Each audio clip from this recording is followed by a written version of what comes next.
start the program, and I want to start out with telling you that tonight is our 37th soup supper, and it's the beginning of our 13th year of presenting soup suppers.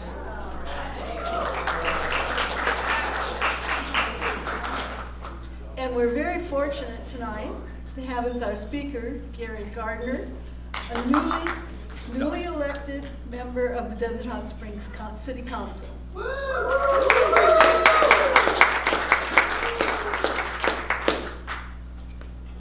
Gary moved to Desert Hot Springs from Seattle, although he's originally from Salt Lake City, Utah, where he earned a BA in political science from Brigham Young University. He also has a master's degree in public administration from Arizona State. He worked for 30 years as a political and policy consultant. I don't know what that means, but it sounds good. It's a lobbyist. It's a lobbyist, he said.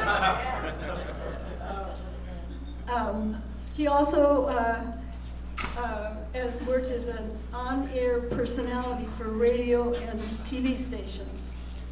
Okay, he's traveled the country on his motorcycle, and he's currently working on a book about his travels. He's also an accomplished photographer who likes to focus on abandoned places along the highways. And he has contributed one of the items for our raffle tonight, and it's one of his art photographs. And you need to see the back of it because it's already on a metal frame ready to hang. And he sells them in galleries, so this is really, really a special gift for our raffle. You can view his work at the Brian Markey Gallery in Palm Springs, as well as a number of other galleries across the country. And let's see. Gary says one of the first things he did when he moved to Desert Hot Springs was to join the Historical Society. Yay, Gary. He says he's fascinated with history, especially mining and railroad history, ghost towns and abandoned mines. So, we are privileged to have him here tonight to talk about Henry Kaiser's Eagle Mountain Mine and Railroad. You're on, Gary. Well, thank you. Boy, I'm flattered with the turnout here tonight. I'm surprised you're not all at the planning session for the new park that's going in across the street. Probably where the rest of the city council is, but I see Jan here, so thank you. Do you want to dim the lights a little bit? As long as I have enough that I can read, you'll be able to see the pictures a little bit better. Do we have a way of dimming the lights a little bit? Can you all see? So, Ivan knows where the light switch is. Or who to ask. Please don't let the computer. So. All right, well, thank you for coming tonight. I'm honored to be here. I'm really excited about this presentation. But then again, history and things like abandoned mines and rusty rails going nowhere and big industrial things tend to excite me. Doesn't take much. For as long as I can remember growing up in Utah and Wyoming, I loved exploring old mines and railroads. I'd be hard-pressed to find an abandoned railroad in the West that I've not explored, usually with my closest friend in the world who also enjoys these things. He's here tonight, Dave Harmer. Wave, Dave. This picture is from one of our trips. All right, why is my clicker not clicking? Yeah, this picture is from one of our trips when we did the Tennessee Pass line through Colorado, which was the original line across the Rockies quite a couple of 3 years ago. I'm also lucky to have a partner who tolerates and even sometimes embraces my love of rusty things in the desert, Eric Harris. Eric? Both of them were on this exploratory trip that led to tonight's presentation, which grew out of a post on my blog called In the Nick of Time that I shared with Audrey, who felt it was something worthy of the soup supper. And like Audrey said, joining the DHS Historical Society was one of the first things I did when I moved here. I've always loved history and doing historical research, especially when it comes to things like mines and railroads and industry. It's something I really enjoy. And I love the story behind abandoned places where people once lived, laughed, worked, loved, played, where they were born and died, and the only sign left of life once lived is what's left behind when they moved on. And tonight we're going to talk about and explore a guy I consider a fascinating individual who is a major imprint on our part of the desert, and it's still with us today, and will be here long after all of us become dust in the wind. We'll take a closer look at his mining and railroad operation in the desert east of here.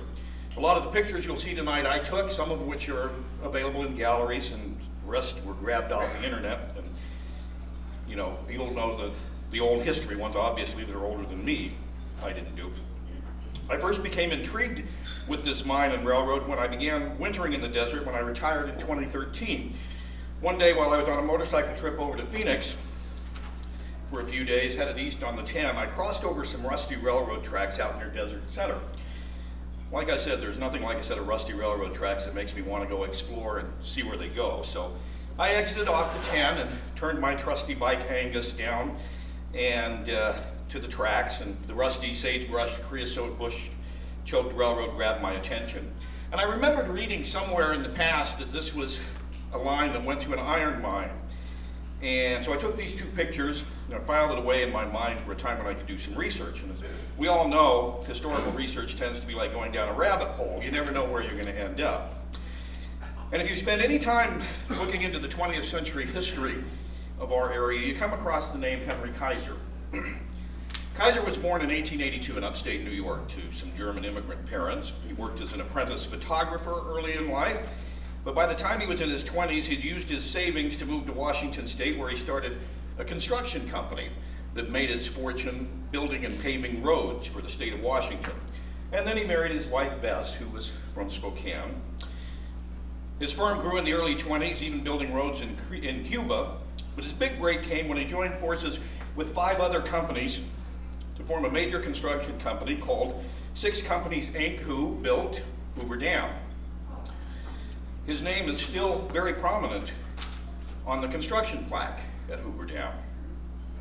They went on to build Grand Coulee Dam in Washington, Parker Dam on the Colorado, as well as the Colorado River Aqueduct for the LA Metropolitan Water District. And as you know, if you come to an earlier soup supper presentation that my good friend Jeff Bowman did, the Colorado River Aqueduct passes through the hills of Desert Hot Springs. And the remains of his construction camps for when they were building that aqueduct are still in our side canyons today. We could spend a long time talking about Henry and his life and his many accomplishments, but we'll leave that for another night. It could be a doctoral thesis if we wanted to, but I did want to note a couple of things about Henry. On the one end of the spectrum, he was quite the forward thinker. Among his innovations was the first health maintenance organization, or HMO, which came to life down the road in Desert Center. We know it today as Kaiser Permanente, which my good friend Larry retired from after many years. It's still providing health care for thousands of people along the West Coast. Originally it was set up just for Kaiser's employees at his mines, mills, factories, and shipyards. And at one time there was a monument on the site of Kaiser's first hospital in Desert Center. And that site's now a California historical landmark. However, those lovely metal thieves that are all out there stealing copper and other things in the past few years have stolen the plaque from its original site. So it was relocated to Chiracco Summit, where it's not so prone to thieves, and you can see it up there.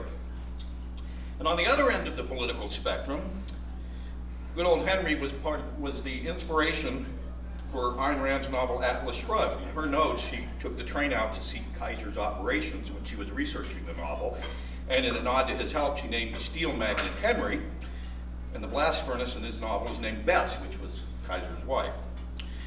So, after building dams and the aqueduct, Henry, who loved boats and ships, set up shipyards in Seattle and Portland, where he began using mass production techniques such as welding instead of rivets in building his ships. This was just prior to World War II, when the U.S. was trying to stay out of the fighting, but also supplying Europe with a lot of food and exports, and thus needed a lot of ships. And Henry's firm built more Liberty ships than any other shipbuilder. And we all know we didn't stay out of the war very long, and the demand for ships increased even more, so Henry's now building ships like mad. And back then, all the steel in the U.S. was produced on the East Coast. And he soon figured out that he could build ships quicker and cheaper if he had a source of steel on the West Coast. So he built the first integrated steel mill on the West Coast, just west of us here in Fontana, with construction starting in 1940 and the first steel produced in 1943. It was built quite a ways inland to protect it from marauding Japanese ships. And now, if you know anything about steel, they need lots of coal, and they need iron ore, and they need limestone. And Henry figured that if he mined his own ore and coal, he'd be better able to control his steel making, and so Kaiser Steel came into existence, and they went into the mining business too, first taking on a claim in the Mojave Desert just outside of Kelso, California. Now, all of us have ridden the back road to Las Vegas. You should recognize this. It's the Kelso Depot on the Union Pacific Los Angeles and Salt Lake line, and it's now home to the Visitor Center for the Mojave National Preserve. But back in the early 40s, this was a major rail stop along the line, and about 10 miles to the south of Kelso was the Vulcan mining claim. And Henry took that over, and a pit mine was developed, digging out iron ore and trucking it to Kelso, where it was loaded on trains, shipped over Cajon Pass down to Fontana. And today, you can still drive the old truck road up from Kelso, and you'll find the remains of the mine in this empty pit where they dug the ore out. Well, the Vulcan claim soon played out, and by 1947 it had shipped 2.6 million tons of ore, and the Fontana mill had grown to become the second largest steel mill in the West behind Geneva Steel in Provo, Utah, which ironically is also abandoned and torn down now. Henry needed more ore, so he took over another claim, this one at Eagle Mountain, just east of us. 13 miles north of the mapped out town of Desert Center. It was an old gold mine, actually, but Henry didn't want the gold, he wanted the iron ore, which was actually troublesome for the gold miners, which is why they left. The Eagle Mountain town and mine were founded in 1948, just outside the east side of Joshua Tree National Monument. And later, when they expanded the monument, made it Joshua Tree National Park, they had to carve the mine area out because it was still active. Now, did anybody else see a shape of a gun there? I had an environmentalist friend point that out to me to say that the mine, the abandoned mine in the town was like a gun shooting into the heart of Joshua Tree National Park. For coal, Henry turned to the Utah Fuel Company, and he took a minority ownership in it, bought his coking coal from their mine in Sunnyside, Utah, in the appropriate name Carbon County. The coal was shipped from the mine on the Carbon County Railway, which he also had a part ownership with, to a connection in Provo, and then down here to Fontana. And now we're going to go down another one of these rabbit holes. A few years before I moved to the desert, Dave and I explored the remains of this mine and the Carbon County Railway. But it wasn't until I stumbled upon the Eagle Mountain mine and railroad and started researching Kaiser that the puzzle pieces all came together, bringing us full circle back. It's one of those moments as a historical researcher that makes it so fun. It's kind of like putting a jigsaw puzzle together, but without knowing what the picture is going to be when you're starting. Anyway, back to Eagle Mountain. The mine opened up in 1948, and the town grew to a peak population of about 4,000. Now you can see here in this shot, taken shortly after the town was laid out, and the mine pit, which is right here, was just barely started. You can even see a short train on the railroad that they just started. You see them down there? Henry had to build the railroad because the mine was a significant distance from the main line of the Southern Pacific Railroad, and the roads in the 40s through the desert and down the San Gorgonio Pass just weren't capable of supporting an endless stream of trucks carrying ore. So Henry built himself a private railroad, the Eagle Mountain Railroad. At the time, it was the longest railroad construction project in the United States. Brand new railroad from the mine up here, 51 miles through the desert, up and over the pass, and back down to the Southern Pacific along the Salton Sea, just north of the Riverside County, Imperial County line. And they named the spot where they connected the railroad Ferrum Junction, which if you speak Latin, means iron. Construction started in 1947 and was completed a year later. The railroad became one of the longest private railroads in the country, and it's remarkable that it was completed in a year given the engineering obstacles getting over the mountain to the Southern Pacific, the desolation, and the extreme desert temperatures. All in all, it cost a whopping $4 million to build. In 1947, that was quite a bit of money.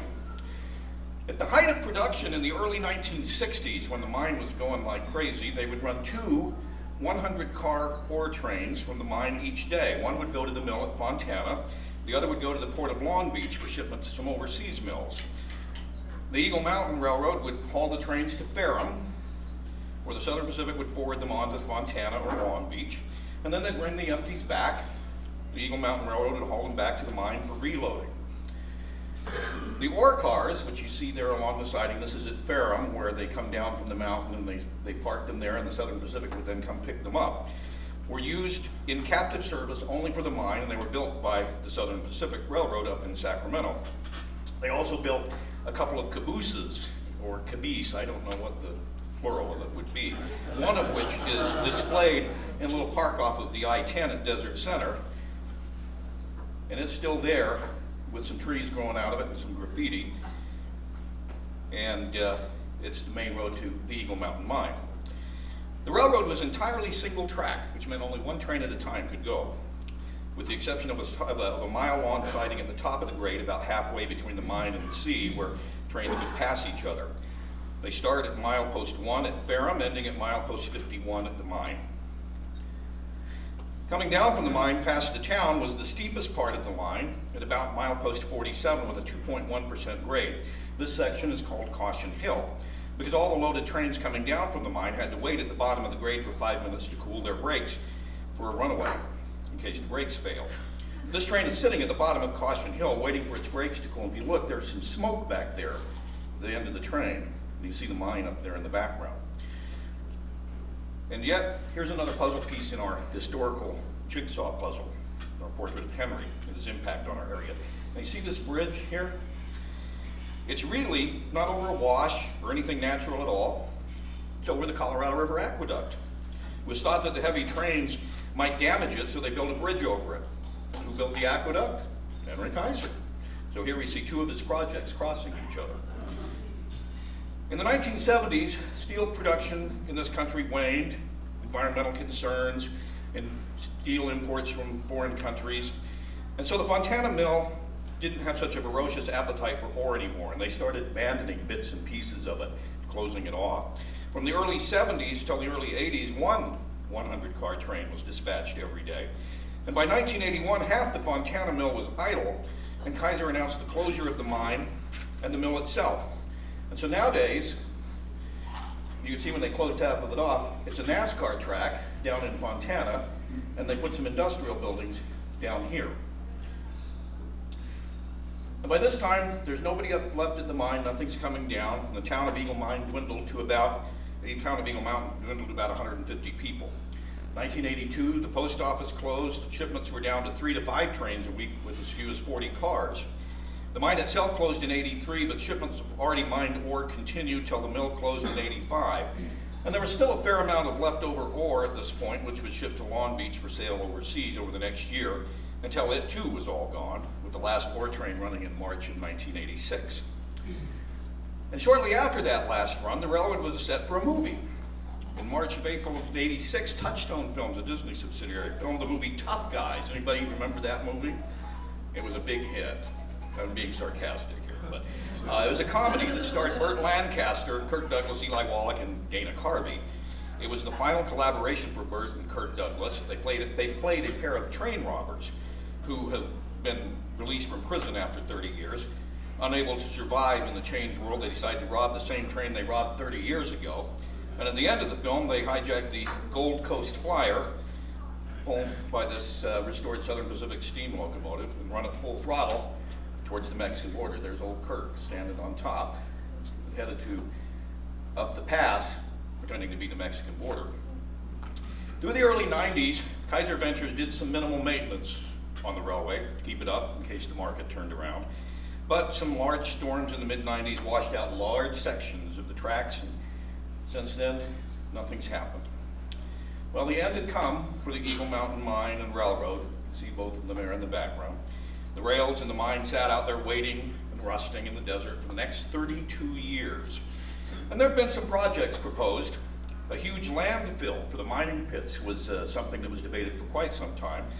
They'd revive the railroad, shipping the trash from LA to be buried in these gaping holes in the mountain. But opposition from environmentalists, increased recycling efforts, and other things doomed the idea, and it went nowhere.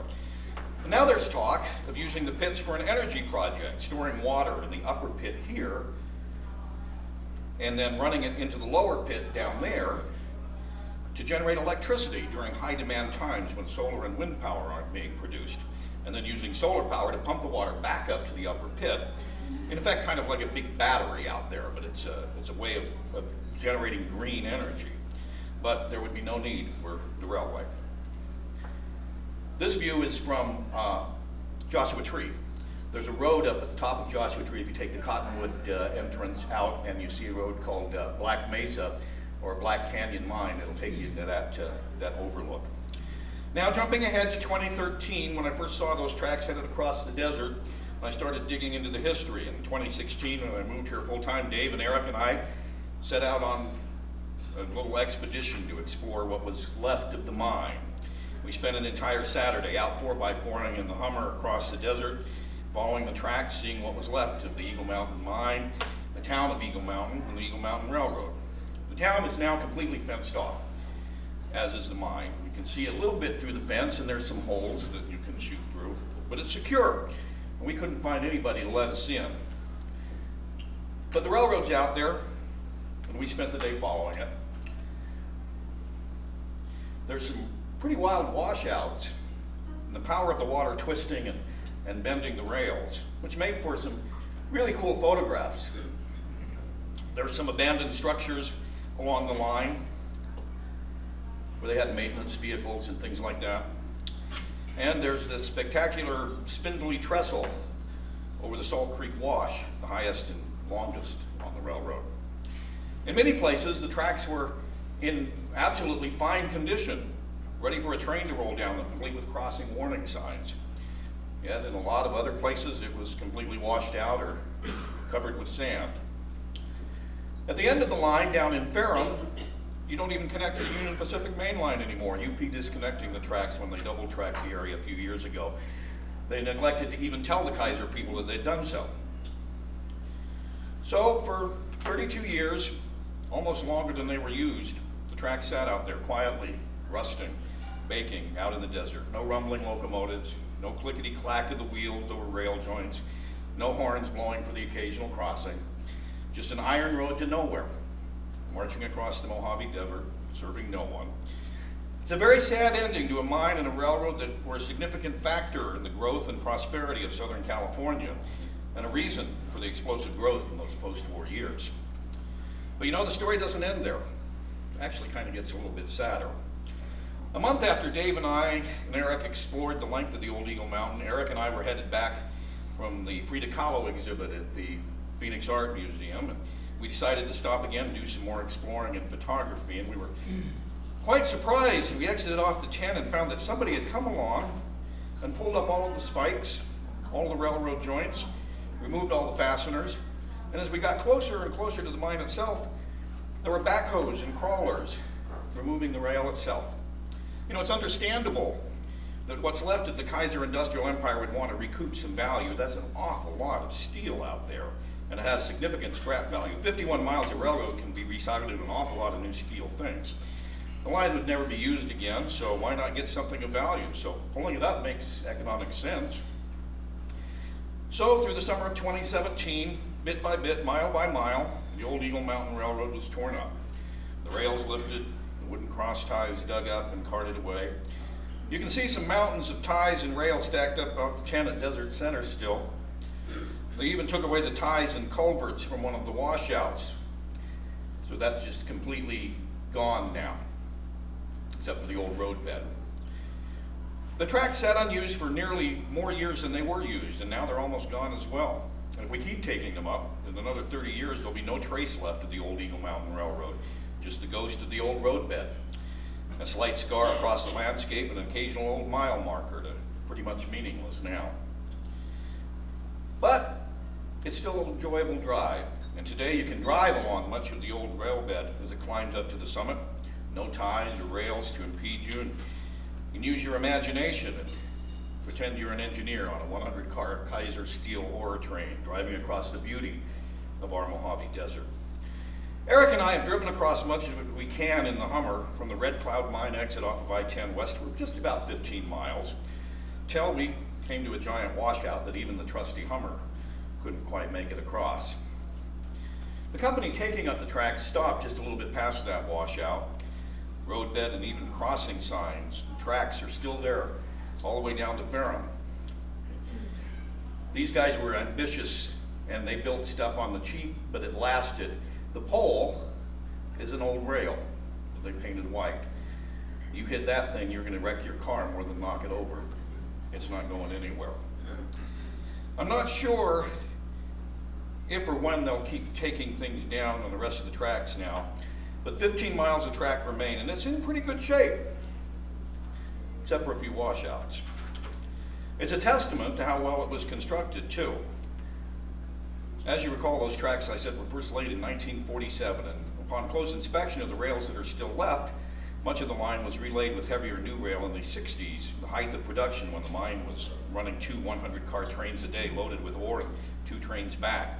You can see this rail was built in 1962 and 1964. Ironically, they didn't use Kaiser-owned steel. If you think about it, owning a steel mill would give you a pretty good deal on rails, but apparently Kaiser didn't have the machines to mill steel into rails, so they bought their steel from Colorado Iron and Foundry in Colorado Springs in the 60s, but it's still out there. The big trestle across Salt Creek Wash is still there. It'll be there for a long time, I think. It's a handy place for folks out enjoying their sand rails to park in the shade. And a few of them actually scamper up and make the courageous walk across. And the tracks still head down towards the Salton Sea to the spot where they once connected to the Southern Pacific, now Union Pacific. At Ferrum, there's an old maintenance shed. It still stands. It's visible off Highway 111, a bit north of the turnoff to Bombay Beach. And it could very well outlast all of us, too. These guys were ambitious and creative. They built it out of scrap rail, the entire thing, the walls, the ceiling, the beams across, all scrap rail. The old sheds at the I-10 overpass are still up there, too. They've been covered with some colorful graffiti. The bridge across the Colorado River Aqueduct's still there, as is the aqueduct running underneath it. They both outlasted Henry, the mines, the town, and the railroad too. And the bridge over the Coachella Canal, still there, proudly letting us know who built it and who once owned the railroad. All in all, it makes for a pleasant Sunday outing in the desert, driving or hiking on the old roadbed, occasional milepost still marking the distance from Ferrum, although there's no tracks here anymore. No sign of a railroad, really, but maybe, if you listen closely in your mind, you might still hear the ghost of a rail whistle blowing for a crossing out in the desert. And that makes me a little sad. It's all but gone now. Compare the photo on the left, which was my first view of the Eagle Mountain Railroad, to the one on the right, was taken last week. And you know, in my head, I understand why they took up the rails, but in my heart, I really want the tracks to remain. I want to return in the years ahead to see the steel winding its way across the desert, see the wild lupine growing in the tracks along the spring and the summer. Remember what it once symbolized, the power of men to literally move mountains. That's the pit today. They moved a mountain. Men to dream big, to create an empire of coal, iron ore, and steel, of railroads and mills and shipyards, literally scar the landscape, as well as a testament to the industrial genius that was Henry Kaiser. If you like what you saw, my blog address is up there, and my photography website is there, and you can go to the Brian Marquis Fine Art Gallery in downtown Palm Springs as well. Check out some of the pieces there. Any questions?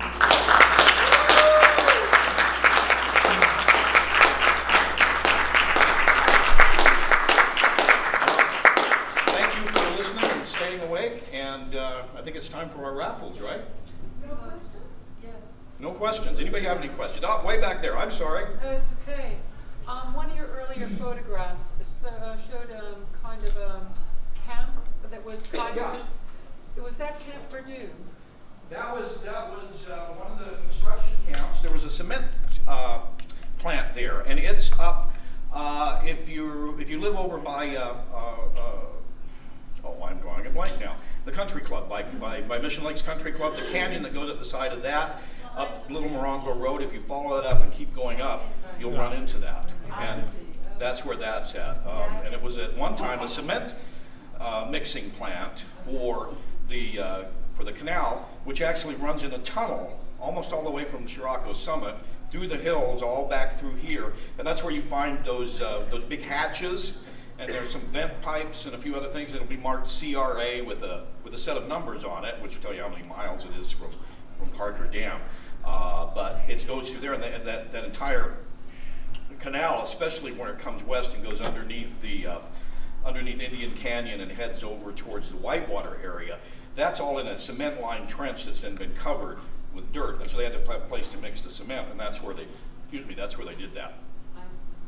Do you know Camp Purdue? Do you know anything about Camp Purdue? What's that? I thought it was No, Camp Purdue is up Purdue Canyon, which is, it's still in our general area, but Purdue Canyon takes off. If you take Dillon Road all the way out, and just about where it turns and drops down into Coachella, you'll see Purdue Canyon taking up off to the left. And done that in the Hummer. I wouldn't advise it if you had anything less than a Jeep or a Hummer, because it's really an amazing road, but you've got to have the vehicle to go up it. Was Kaiser instrumental in the building of that camp, I thought? What's that? Was Kaiser instrumental in the building of that camp? Kaiser was one of the companies that built with 6 Companies Inc. that built the Colorado River Aqueduct and all of the pumping stations and the canal itself. So he actually was responsible, his company was partly responsible mostly to the area around here, but all 6 of those companies, some big names that you'd recognize rather, like Bechtel and stuff, were all part of the 6 companies. There's somebody over here. Oh, hi Carol. Hi there. I grew up in the San Francisco Bay Area, and Richmond, California had a Kaiser shipyard there, right? Yep, we had shipyards down here yeah, too. and I did a nursing rotation at the Kaiser Clinic there in Richmond. Yep. For their first HMO. Was it the first in California or their first HMO? Yep. But he had shipyards down yeah, here. He had quite the empire, and we didn't even touch on his aluminum. Kaiser Aluminum had quite a few operations up in Washington where aluminum takes an awful lot of electric power, and so they have all of the dams across the Columbia that provide really cheap electrical power. So all of his aluminum plants were located there along the Columbia, and I believe that Kaiser Aluminum is still in existence, but I think it's one of the last remaining pieces of his empire. Well, and the HMO, Kaiser HMO, yep, was the first HMO in the country. It was the very first one. It started. They started it with the workers for the Aqueduct, and they had the hospital out there by Desert Center. And I've been trying to find. I've been looking at some satellite pictures, and I want to go out there and I guess the foundations are still there, but I'd love to go out there with a metal detector into the garbage dump area and just see what we can find and what kind of artifacts and things might be out there. But it's about 6 miles north, but the roads have changed so much in the days, and the little monument was at the exit, at the little park there in the exit, and like I said, the metal thieves kept stealing the plaque, so they moved it down to Scirocco where there's more people to kind of keep it over. But I'd love to go out there. That's one of my next desert adventures. If I can figure out where that was at, I'd love to go out there. Lead a party. There you go. We can get 6 people in the Hummer. Hey. Anybody else? Okay. All right. Well, thank you so much for listening. I'm glad I didn't mention the